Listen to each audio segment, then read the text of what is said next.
नमस्कार मित्रों। भगवान श्री जगन्नाथ के अधूरी मूर्तियों का क्या रहस्य है? आखिर वो कौन था जिसने भगवान श्री जगन्नाथ की मूर्तियां बनाने का दायित्व लिया था, परंतु उनकी मूर्तियां पूर्ण रूप से निर्मित नहीं की थीं? इस वीडियो के माध्यम से हम आपको बताएंगे। तो मित्रों, इस वीडियो को पूरा अंत तक अवश्य देखें और आपसे अनुरोध है कि यदि आप इस चैनल पर नए हो तो इस चैनल को सब्सक्राइब कर लें और यदि यह वीडियो आपको अच्छी लगे तो इसको लाइक अवश्य करें।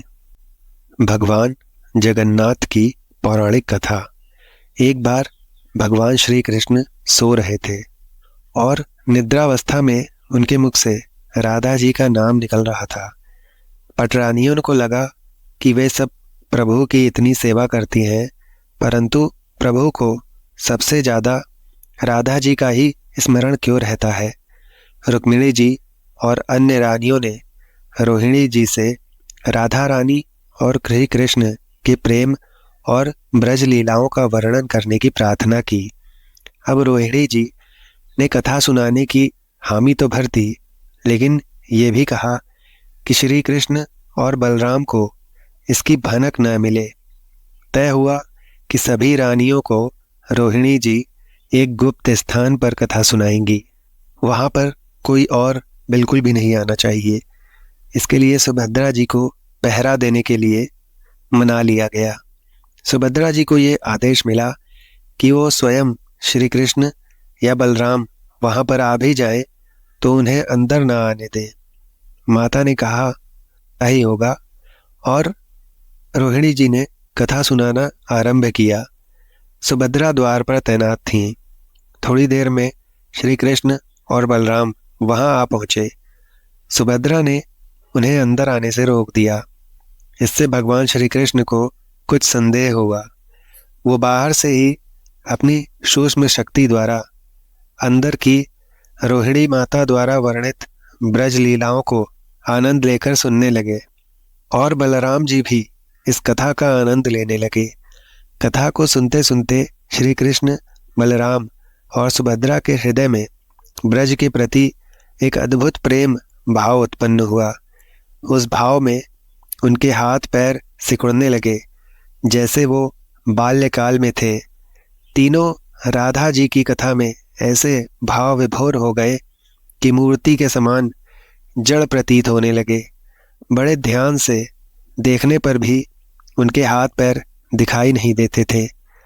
सुदर्शन ने भी द्रवित होकर लंबा रूप धारण कर लिया। उसी समय श्री नारद जी वहां पहुंच गए। भगवान के इस रूप को देखकर वो आश्चर्यचकित हो गए और उन्हें देखते ही रह गए। कुछ समय बाद जब यह अवचेतन स्थिति भंग हुई तो नारद जी ने उन्हें प्रणाम करके भगवान श्री कृष्ण से कहा, हे प्रभु, मेरी इच्छा है कि मैंने आज जो रूप आपका ये देखा है वो रूप आपके भक्त जनों को पृथ्वी लोक पर चिरकाल तक देखने को मिले। आप इस रूप में पृथ्वी पर वास करें। भगवान श्री कृष्ण नारद जी की इस बात से प्रसन्न हुए और उन्होंने कहा कि ऐसा ही होगा। कलयुग में मैं इसी रूप में नीलांचल क्षेत्र में अपना स्वरूप प्रकट करूंगा। कलयुग आगमन के उपरांत प्रभु की प्रेरणा से मालवराज इंद्रद्युम्न ने भगवान श्री कृष्ण, बलभद्र जी और बहन सुभद्रा जी की ऐसी ही प्रतिमा जगन्नाथ मंदिर में स्थापना करवाई। राजा इंद्रद्युम्न श्रेष्ठ प्रजापालक राजा थे। प्रजा उन्हें बहुत प्रेम करती थी। प्रजा उनके राज्य में सुखी और संतुष्ट थी। राजा के मन में ये इच्छा थी कि अपने जीवन काल में वो ऐसा कोई कार्य करें जिससे सारे लोग उन्हें स्मरण रखें। दैवयोग से इंद्रद्युम्न के मन में एक अज्ञात कामना प्रकट हुई कि वो ऐसा मंदिर का निर्माण करवाएं जैसा दुनिया में कहीं और न हो। इंद्रद्युम्न अब इस बात पर विचार करने लगे कि आखिर उनके मंदिर में किस देवता की मूर्ति की स्थापना की जाए। राजा के मन में यही इच्छा और चिंतन अब हर समय चल रहा था। एक रात इसी पर गंभीर चिंतन करते हुए वे सो गए। नींद में उन्होंने एक सपना देखा। सपने में उन्हें एक देववाणी सुनाई पड़ी। इंद्रद्युम्न ने सुना, राजा, तुम पहले एक नए मंदिर का निर्माण आरंभ करो। मूर्ति विग्रह की चिंता मत करो। उचित समय आने पर तुम्हें स्वयं रास्ता दिखाई पड़ने लगेगा। अब राजा नींद से जाग उठा। सुबह होते ही उन्होंने अपने मंत्रियों को अपने सपने की बात बताई। राजपुरोहित के सुझाव पर शुभ मुहूर्त देखकर पूर्वी समुद्री तट पर एक विशाल मंदिर का निर्माण करवाने का समय निश्चित किया गया। अधिक मंत्रोच्चारण के साथ मंदिर निर्माण का श्री गणेश हुआ। राजा इंद्रद्युम्न के मंदिर बनवाने की सूचना शिल्पियों और कारीगरों को दे दी गई थी। सभी इसमें योगदान देने पहुंच गए। दिन रात मंदिर के निर्माण में वे जुट गए। कुछ ही वर्षों में मंदिर बनकर तैयार हो गया। सागर तट पर एक विशाल मंदिर का निर्माण तो हो गया, परंतु मंदिर के भीतर भगवान की मूर्ति की समस्या वैसी की बनी रही। वो समस्या जस की तस थी। अब राजा फिर से चिंतित होने लगे। एक दिन मंदिर के गर्भगृह में बैठकर इसी चिंतन में बैठे राजा की आंखों से आंसू निकल आए। राजा ने भगवान से विनती की, प्रभु, आपके किस स्वरूप को इस मंदिर में मैं स्थापित करूं? इसकी चिंता से मैं बहुत ही व्याकुल हूं। कृपा करके कोई मार्ग दिखाने का कृपा करें। आपने स्वप्न में जो संकेत मुझे दिए थे उसे पूरा होने का समय कब आएगा? देव विग्रह विहीन मंदिर देख सभी मुझ पर हंसेंगे। राजा की आंखों से आंसू की धार बह रही थी और वह प्रभु से प्रार्थना कर रहे थे, प्रभु, आपके आशीर्वाद से मेरा समाज में बहुत सम्मान है। अगर मंदिर में मूर्ति स्थापना नहीं हुई तो प्रजा समझेगी कि मैंने झूठ मूठ में स्वप्न में आपके आदेश की बात कहकर इतना बड़ा मंदिर बनवाया, लोगों से श्रम करवाया। हे प्रभु, कोई मार्ग दिखाने की कृपा करें। अब राजा दुखी मन से अपने महल में चले गए। उस रात को राजा ने फिर से एक सपना देखा। सपने में उसे देववाणी सुनाई दी, राजन, यहाँ निकट में ही भगवान श्री कृष्ण का विग्रह रूप है। तुम उसे खोजने का प्रयत्न करो, तब तुम्हें दर्शन अवश्य मिलेंगे। इंद्रद्युम्न ने स्वप्न की बात पुनः पुरोहित और मंत्रियों को बताई। सभी इस निष्कर्ष पर पहुंचे कि प्रभु की कृपा सहज प्राप्त नहीं होगी। उसके लिए हमें निर्मल मन से परिश्रम करना आरंभ करना होगा। भगवान के विग्रह का पता चलने और उनका पता लगाने की जिम्मेदारी राजा इंद्रद्युम्न ने 4 विद्वान पंडितों को सौंप दी। प्रभु इच्छा से प्रेरित होकर चारों विद्वान 4 दिशाओं में निकले। उन चारों विद्वानों में एक विद्वान विद्यापति नाम के थे, जो सबसे कम उम्र के थे। प्रभु के विग्रह की खोज के दौरान उनके साथ बहुत सी अलौकिक घटनाएं हुई। पंडित विद्यापति पूर्व दिशा की ओर चले थे। कुछ आगे चलने के बाद विद्यापति उत्तर की ओर मुड़े तो उन्हें एक जंगल दिखाई दिया। वन बहुत ही भयावह था। विद्यापति श्री कृष्ण के उपासक थे। उन्होंने श्री कृष्ण का स्मरण किया और आगे का मार्ग दिखाने की प्रार्थना की। भगवान श्री कृष्ण की प्रेरणा से उन्हें राह दिखने लगी। प्रभु का नाम लेते ही वो वन में चलने लगे और आगे बढ़ते जा रहे थे। जंगल के मध्य उन्हें एक पर्वत दिखाई दिया। पर्वत के वृक्षों से संगीत की ध्वनि सा सुरम्य गीत सुनाई पड़ रहा था। विद्यापति संगीत के जानकार थे।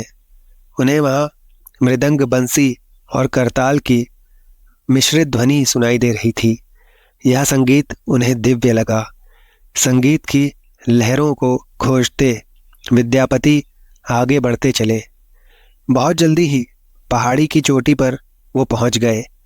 पहाड़ के दूसरी ओर उन्हें एक सुंदर घाटी दिखाई पड़ी, जहां भील नृत्य कर रहे थे। विद्यापति उस दृश्य को देखकर मंत्रमुग्ध हो गए। सफर के कारण वे बहुत थके हुए थे, पर संगीत से थकान सारी मिट गई और उन्हें नींद आने लगी। अचानक एक बाघ की गर्जना सुनकर विद्यापति घबरा उठे। बाघ उनकी ओर दौड़ता आ रहा था। बाघ को देखकर विद्यापति बहुत ही घबरा गए और बेहोश होकर वहीं गिर पड़े।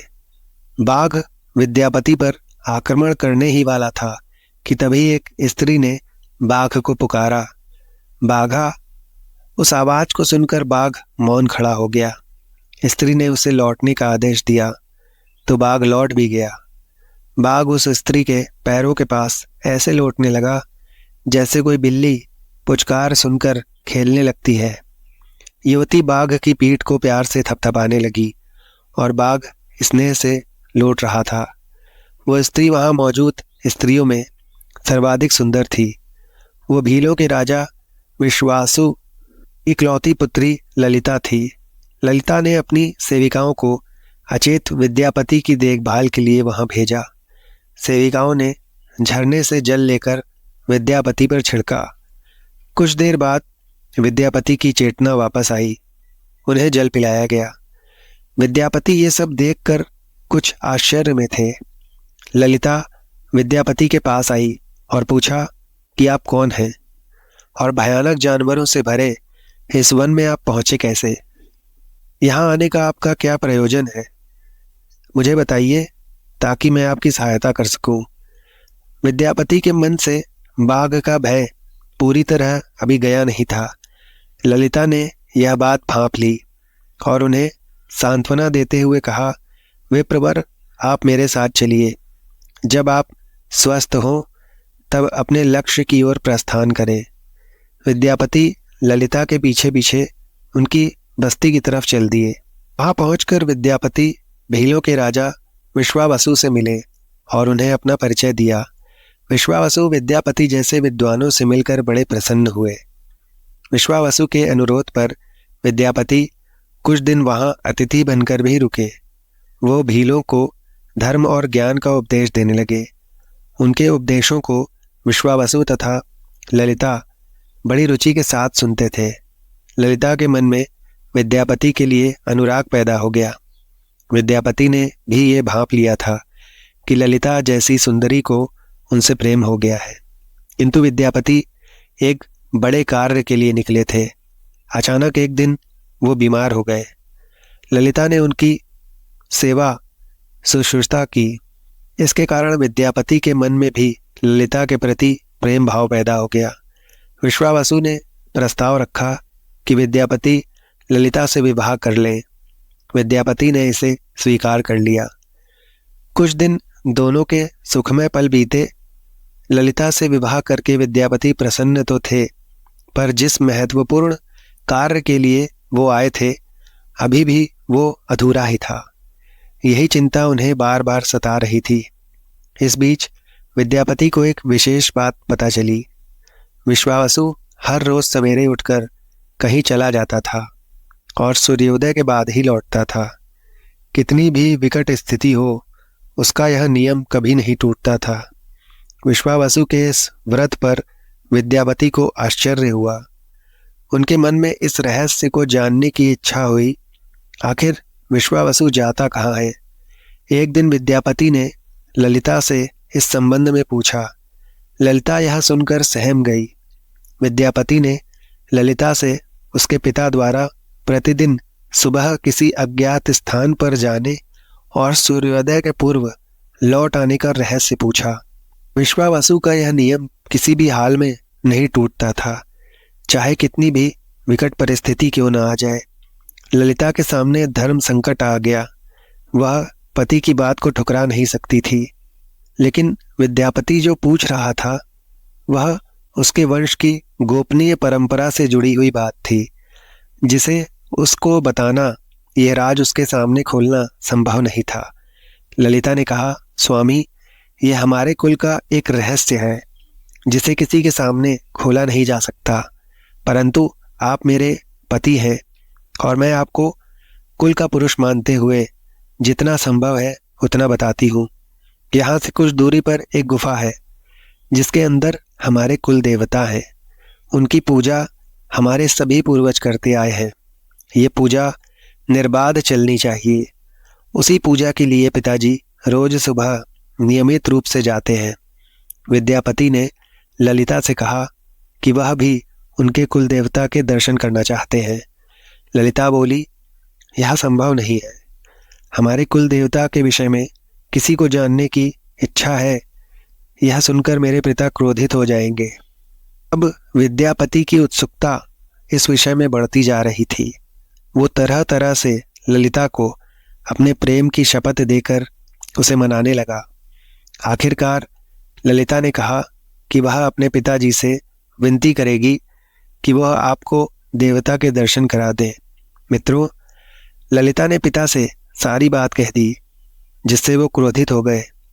ललिता ने जब ये कहा कि मैं आपकी अकेली संतान हूँ, उसके बाद देवता के पूजा का दायित्व मेरा ही होगा, इसलिए मेरे पति का ये अधिकार बनता है, क्योंकि आगे उन्हें ही पूजा करना होगा।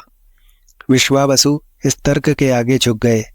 वो बोले, गुफा के दर्शन किसी को तभी कराए जा सकते हैं जब वह भगवान की पूजा का दायित्व अपने हाथ में ले ले। विद्यापति ने दायित्व स्वीकार कर लिया तो विश्वावसु देवता के दर्शन कराने को राजी हो गए। दूसरे दिन सूर्योदय से पूर्व विद्यापति की आंखों पर पट्टी बांधकर विश्वावसु उनका दाहिना हाथ पकड़कर गुफा की तरफ निकले। विद्यापति ने मुट्ठी में सरसों रख लिया था, जिसे रास्ते में छोड़ते हुए वो आगे बढ़ रहे थे।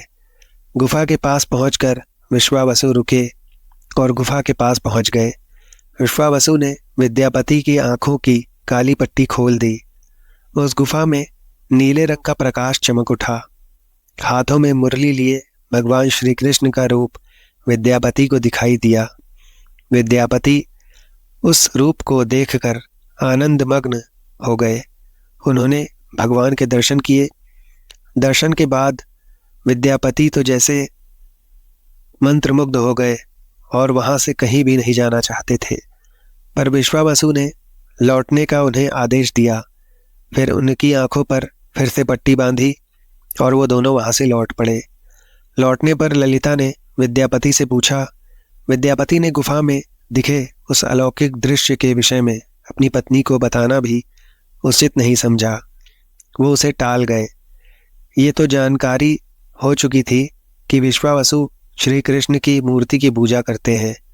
विद्यापति को यह आभास हो गया कि महाराज ने स्वप्न में जिस प्रभु विग्रह के बारे में देववाणी सुनी थी वो इसी मूर्ति के बारे में थी। अब विद्यापति विचार करने लगे कि किसी तरह इसी मूर्ति को लेकर राजधानी पहुंचना होगा। वो एक तरफ तो गुफा से मूर्ति को लेकर जाने की सोच रहे थे, दूसरी तरफ भील राज और पत्नी के साथ विश्वासघात के विचार से उनका मन व्यथित हो रहा था। विद्यापति धर्म अधर्म के बारे में सोचते रहे। फिर विचार आया कि अगर विश्वावसु ने सचमुच उस पर विश्वास किया होता तो आंखों पर पट्टी बांधकर गुफा तक नहीं ले जाता, इसलिए उसके साथ विश्वासघात का प्रश्न नहीं उठता। उसने गुफा से मूर्ति चुराने का मन बना लिया। विद्यापति ने ललिता से कहा कि वह अपने माता पिता के दर्शन करने के लिए जाना चाहते हैं, क्योंकि मेरा कोई समाचार उन तक अभी तक नहीं पहुंचा है। ललिता भी साथ चलने को तैयार हो गई तो विद्यापति ने यह कहकर उसे समझा दिया कि वो शीघ्र ही वापस लौटकर आने पर उसको लेकर जाएंगे। तब ललिता मान जाती है। विश्वावसु ने उसके लिए घोड़े का प्रबंध किया। अब तक सरसों के दाने से पौधे निकल आए थे। उनको देखता हुआ विद्यापति गुफा तक पहुंच गया। उसने भगवान की स्तुति की और उनसे क्षमा प्रार्थना के बाद उनकी मूर्ति उठाकर झोले में रख ली। शाम तक वो राजधानी पहुंच गया और सीधा राजा के पास पहुंच गया। उसने दिव्य प्रतिमा राजा को सौंप दी और पूरी कहानी उन्हें सुनाई। राजा ने बताया कि उसने कल एक सपना देखा कि सुबह सागर में एक कुंदा बहकर आएगा, उस कुंदे की नक्काशी करवाकर भगवान की मूर्ति बनवा लेना, जिसका अंश तुम्हें प्राप्त होने वाला है। वह भगवान श्री विष्णु का स्वरूप होगा। तुम जिस मूर्ति को लाए हो वह भी भगवान विष्णु का अंश है। दोनों आश्वस्त थे कि उनकी तलाश पूरी हो गई है। राजा ने कहा कि जब भगवान द्वारा भेजी गई लकड़ी से हम इस प्रतिमा का बड़ा स्वरूप बनवा लेंगे, तब तुम अपने ससुर से मिलकर उन्हें मूर्ति वापस कर देना। उनके कुल देवता का इतना बड़ा विग्रह एक भव्य मंदिर में स्थापित देखकर उन्हें खुशी ही होगी। दूसरे दिन सूर्योदय से पूर्व राजा विद्यापति तथा मंत्रियों को लेकर सागर तट पर पहुंचे। सपने के अनुसार एक बड़ा कुंदा पानी में बहकर आ रहा था। सभी उसे देखकर प्रसन्न हुए। 10 नावों पर बैठकर राजा के सेवक उस कुंदे को खींच अपने किनारे तक ले आते हैं। मोटी मोटी रस्सियों से कुंदे को बांधकर खींचा जाने लगा, लेकिन कुंदा टस से मस नहीं हुआ और लोग भेजे गए, लेकिन सैकड़ों लोग और नावों का प्रयोग करने पर भी कुंदे को हिलाया तक नहीं जा सका। अब राजा का मन उदास हो गया। सेनापति ने एक लंबी सेना कुंदे को खींचने के लिए भेज दी। सारे सागर में सैनिक ही सैनिक नजर आने लगे, लेकिन सभी मिलकर उस कुंदे को अपने स्थान से हिला तक न सके। सुबह से रात हो गई। अचानक राजा ने काम रोकने का आदेश दिया। उसने विद्यापति को अकेले में ले जाकर कहा कि वह समस्या का कारण जान गया है। राजा के चेहरे पर संतोष के भाव थे। राजा ने विद्यापति को गोपनीय रूप से कहीं चलने की बात कही। राजा इंद्रद्युम्न ने कहा कि अब भगवान का विग्रह बन जाएगा, बस एक काम करना होगा। भगवान श्री कृष्ण ने राजा को ऐसा संकेत दे दिया था कि उसकी सारी परेशानी समाप्त हो गई। राजा इंद्रद्युम्न को भगवान की प्रेरणा से समझ में आने लगा कि आखिर प्रभु के विग्रह के लिए जो लकड़ी का कुंदा पानी में बहकर आया है, वो हिलडुल भी क्यों नहीं रहा। राजा ने विद्यापति को बुलाया और कहा कि आप जिस दिव्य मूर्ति को अपने साथ लाए हैं, उसकी अब तक तो पूजा करता आया था, उसे तुरंत भेंट करके क्षमा मांगनी होगी। बिना उसके स्पर्श किए यह कुंदा आगे नहीं बढ़ सकेगा। राजा इंद्रद्युम्न और विद्यापति विश्वावसु से मिलने पहुंचे। राजा ने पर्वत की चोटी से जंगल को देखा तो उसकी सुंदरता को देखता ही रह गया। दोनों भीलों की बस्ती की ओर चुपचाप चलते रहे। इधर विश्वावसु अपने नियमित दिनचर्या के हिसाब से गुफा में अपने कुल देवता की पूजा के लिए पहुंचे तो वहां प्रभु की मूर्ति गायब देखी तो वो समझ गए कि उनके दामाद विद्यापति ने ही ये छल किया है। विश्वावसु लौटे और ललिता को सारी बात सुना दी। विश्वावसु पीड़ा से भरकर घर के आंगन में पछाड़ खाकर गिर गए। ललिता अपने पति के द्वारा किए गए इस विश्वासघात से बहुत दुखी थी और स्वयं को इसका कारण मान रही थी। विश्वावसु और उसकी पुत्री ललिता दिन भर विलाप ही करते रहे। उन दोनों ने अन्न का एक दाना भी नहीं छुआ। अगली सुबह विश्वावसु उठे और सदा की तरह अपनी दिनचर्या का पालन करते हुए गुफा की तरह चल पड़े। वह जानते थे कि प्रभु का विग्रह वहां नहीं है, फिर भी उनके पैर गुफा की ओर खींचे चले जाते थे। विश्वावसु के पीछे ललिता और रिश्तेदार भी वहां चल दिए। विश्वावसु गुफा के भीतर पहुंचे जहां भगवान की मूर्ति होती थी। उस चट्टान के पास खड़े होकर हाथ जोड़कर वो खड़े रहे। फिर उस ऊंची चट्टान पर गिर गए और बिलक बिलक कर रोने लगे। उनके पीछे प्रजा भी रो रही थी। एक भील युवक भागता हुआ गुफा के पास आया और बताया कि उसने महाराज और उनके साथ विद्यापति को बस्ती की ओर आते देखा है। यह सुनकर सब चौंक गए। विश्वावसु राजा के स्वागत में गुफा से बाहर आए, लेकिन उनकी आंखों में आंसू थे। राजा इंद्रद्युम्न विश्वावसु के पास आए और उन्हें अपने हृदय से लगा लिया। राजा बोले, भीलराज, तुम्हारे कुल देवता की प्रतिमा का चोर तुम्हारा दामाद विद्यापति नहीं, मैं हूँ। उसने तो अपने महाराज के आदेश का पालन किया है। यह सुनकर सब चौंक उठे। तो विश्वावसु ने राजा को आसन प्रदान किया। अब राजा ने उस विश्वावसु को शुरू से अंत तक सारी बात बताकर कहा कि आखिर क्यों यह सब करना पड़ा। फिर राजा ने उनसे अपने स्वप्न और फिर जगन्नाथपुरी में सागर तट पर मंदिर निर्माण की बात कह सुनाई। राजा ने विश्वावसु से ये प्रार्थना की, भील सरदार विश्वावसु, कई पीढ़ियों से अपने वंश के लोग भगवान की मूर्ति को पूजते आए हैं। भगवान के उस विग्रह के दर्शन सभी को मिले, इसके लिए आपकी सहायता चाहिए। ईश्वर द्वारा भेजे गए लकड़ी के कुंदे से बनी मूर्ति के भीतर हम इस दिव्य मूर्ति को सुरक्षित रखना चाहते हैं। अपने कुल की प्रतिमा को पुरी के मंदिर में स्थापित करने की अनुमति दीजिए। उस कुंदे को यदि आप स्पर्श करोगे तभी वह हिलेगा। विश्वावसु राजा की इस बात को सुनकर तैयार हो जाते हैं। राजा सपरिवार विश्वावसु को लेकर सागर तट पर पहुंचते हैं। विश्वावसु ने कुंदे को छुआ और उसके छूते ही कुंदा अपने आप तैरता हुआ किनारे पर आ गया। राजा के सेवकों ने उस कुंदे को राजमहल में पहुंचा दिया।